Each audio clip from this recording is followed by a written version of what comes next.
Christophe Edel, je suis responsable technique chez Deltalis, je suis ingénieur, docteur, j'ai 30 ans d'expérience en chimie, principalement en recherche et développement et industrialisation. Voilà. Donc, trois mots, tout d'abord la performance, parce qu'on n'a pas d'autre choix que de faire mieux que ce qui se passe ailleurs. On ne pourra pas faire la même chose qu'à l'autre bout de la planète. De la performance, on arrive à l'innovation. Pour être performant, il faut innover. Il faut innover dans les produits, dans les procédés, dans les usages, dans les organisations, les délais, enfin dans le maximum de choses. Et un dernier point, donc la relance industrielle en France, c'est également une formidable opportunité de décarboner ou réduire les émissions carbone sur certains produits et services, parce que en France, on a des mix électriques qui émet le moins de carbone. On est à 75 grammes de CO2 par kilowattheure, enfin 5-6 fois moins que nos collègues allemands. Donc c'est vraiment une opportunité de décarboner. Oui, alors d'une part, il y a la partie effectivement performance. De toute façon, ça, on n'a pas le choix. Je veux dire, s'il n'y a pas la performance, on disparaîtra très vite et souvent plutôt tôt que tard. Donc la performance, c'est juste impératif. L'inclusivité, disons que c'est clair que dans l'industrie, la parité homme-femme, on a des marges de progression, c'est clair. Et notamment dans les postes techniques proches de la production. La force d'une équipe, c'est également sa diversité et c'est vraiment essentiel d'aller chercher les ressources humaines, les gens qui sont compétents, qui en veulent, qui ont de l'appétence pour nos métiers. Il faut les chercher dans 100% de la population et pas 50% de la population. Donc oui, bien évidemment, il faut des femmes dans nos métiers, c'est une évidence.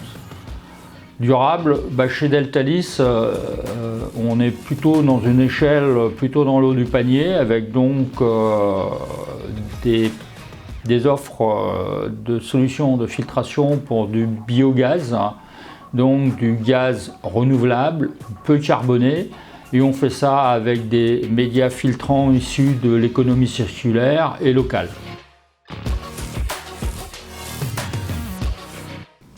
Alors oui, bien évidemment. Par contre, ça n'a pas toujours été le cas. Je veux dire, j'ai démarré ma carrière de façon classique, ingénieur, une thèse, et ensuite j'ai démarré un labo PVC, je suis parti aux États-Unis. J'ai donc émis beaucoup de carbone pour des raisons professionnelles. Je prenais l'avion, je traversais l'Atlantique tous les 2 mois. J'ai visité la plupart des parcs nationaux aux USA, et donc bien évidemment en avion et en voiture.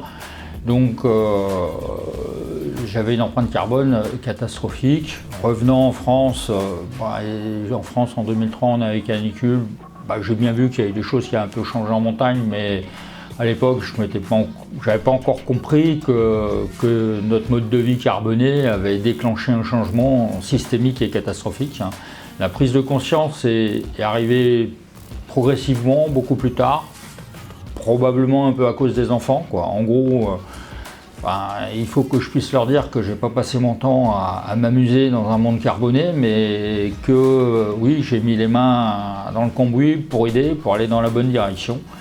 Et c'est ça maintenant qui a fait que j'ai changé, que j'ai évolué d'un point de vue personnel et d'un point de vue professionnel. C'est plus compliqué souvent d'un point de vue professionnel. Et donc effectivement maintenant de travailler dans le domaine énergétique sur du biogaz, donc une source énergétique peu carbonée, ça a vraiment beaucoup de sens pour moi et ça me motive, c'est important quoi. Le Français moyen émet 8 à 10 tonnes de carbone par an. Si on veut tenir nos engagements climatiques, grosso modo, donc pour éviter que ça aille vraiment trop mal, il faut descendre à 2-3 tonnes. Ceci étant dit, ça implique tout le monde, ça implique la société, et donc de facto, on n'a pas le choix, même dans l'industrie, parce que c'est le cœur du système. L'énergie, c'est le cœur du système. Donc maintenant, quels sont les projets vraiment impactants ? On repart de la base, donc c'est l'énergie bien sûr, et tous les produits et services utilisant beaucoup d'énergie. C'est l'énergie, c'est la mobilité, c'est l'habitat et c'est l'alimentation. Donc pour ma part, là maintenant, ayant rejoint le secteur de l'énergie, je suis dans un secteur où effectivement les projets sont à fort impact. Ça c'est certain, j'en suis très content. Par contre, je ne suis pas certain qu'il faille raisonner que comme ça. La décarbonation, c'est également un travail d'équipe, ça concerne toute la population et donc chacun, au jour le jour, de par ses petites actions, aura un petit impact, certes, mais par contre, multiplié par 68 millions de personnes et 365 jours, à la fin de l'année, ça fait un impact significatif. Oui, alors j'ai vraiment apprécié travailler avec Madame Guigui. Elle a vraiment une approche professionnelle et ça s'est vraiment très bien passé. Elle prenait les choses en main, elle revenait vers moi très rapidement et j'ai vraiment apprécié, je dirais quasiment cette collaboration, quoi. Je veux dire, c'était vraiment très bien et voilà. Alors Deltalis, on propose des solutions de filtration pour du gaz de biomasse, donc du gaz renouvelable peu carboné. Donc l'histoire de Deltalis, c'est une start-up. Et maintenant, le gros enjeu, c'est de passer de cette start-up vers une entreprise industrielle dans le secteur énergétique.